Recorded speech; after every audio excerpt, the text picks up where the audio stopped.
10 years after Ralph arrives in Jamestown, another group of English settlers lands in North America.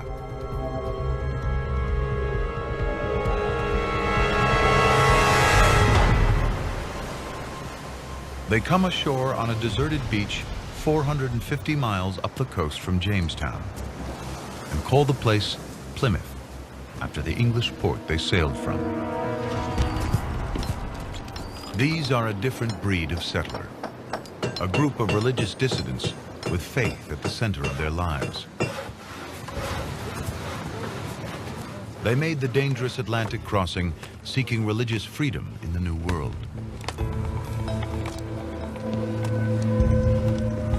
24-year-old apprentice printer Edward Winslow arrives with a group of religious sectarians on a boat called the Mayflower. By April 1621, their settlement is taking shape. The Mayflower returns to England.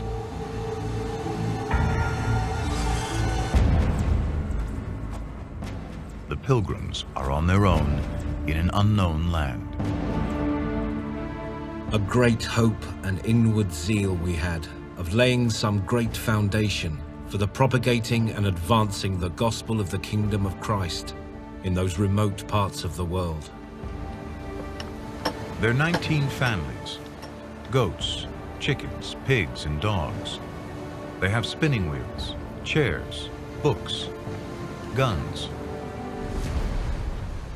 and no way home. If you create this environment as a land of opportunity, then you're going to attract those type of people who want to take that risk, who want to take that gamble, and who believe in a better life. They were heading for the Hudson River, but they've landed 200 miles further north at the beginning of winter. They have arrived in the middle of a mini ice age, temperatures 2 degrees colder than today. Winters are longer, growing seasons shorter.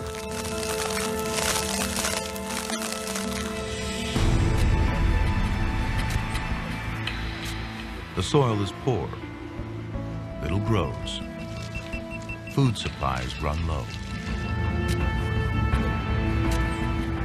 In the first 3 months, more than half the Pilgrims die.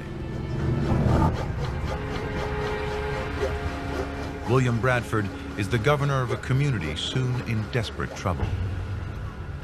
It pleased God to visit us with death daily. Disease was everywhere. The living were scarcely able to bury the dead.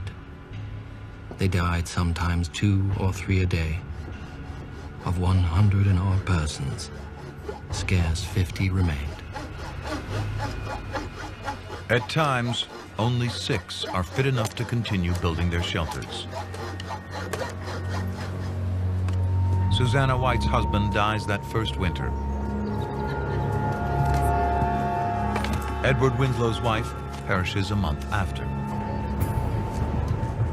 Within weeks, White and Winslow marry. They'll have 5 children. Today, more than 10% of all Americans can trace their ancestry back to the Mayflower.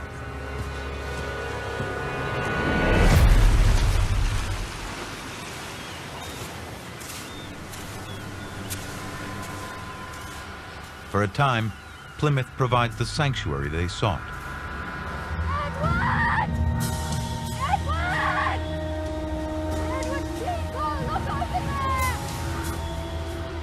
But like Jamestown, there were others here first.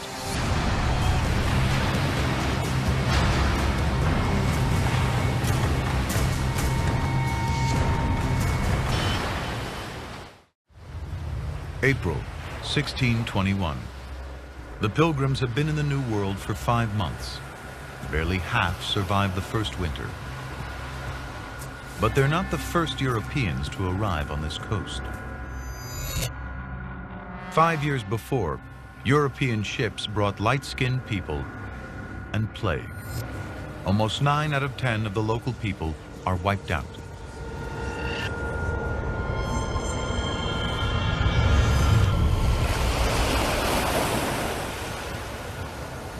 The Pokanoket people don't need enemies. They make peace with the Pilgrims. They teach the English how to grow crops in sandy soil using fish for fertilizer. But they want something in return. They have a common enemy, a rival tribe, and the English have powerful weapons.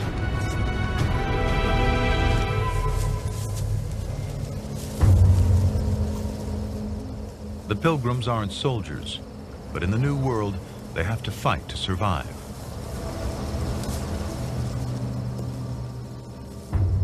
On August 14th, 1621, Pilgrims and Pokanoket, shoulder to shoulder, will launch a surprise attack that will seal their future in this new land. It was resolved to send 14 men, well armed, and to fall upon them in the night. The captain gave charge, let none pass out.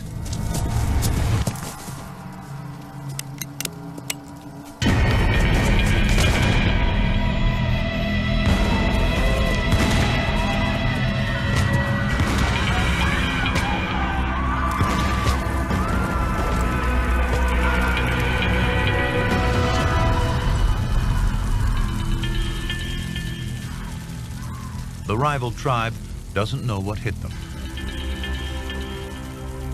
Surrounded, they have no answer for English firepower.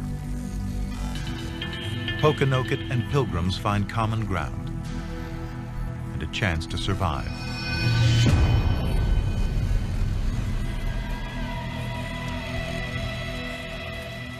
Two unlikely allies, a partnership all too rare in North America. We have found the Indians very faithful in their covenant of peace with us. They are people without any religion or knowledge of any god, yet very trusty, quick of apprehension, ripe-witted, and just. Their victory brings a period of peace to the colony. Their friendship is celebrated in a feast. In time, it will become known as Thanksgiving.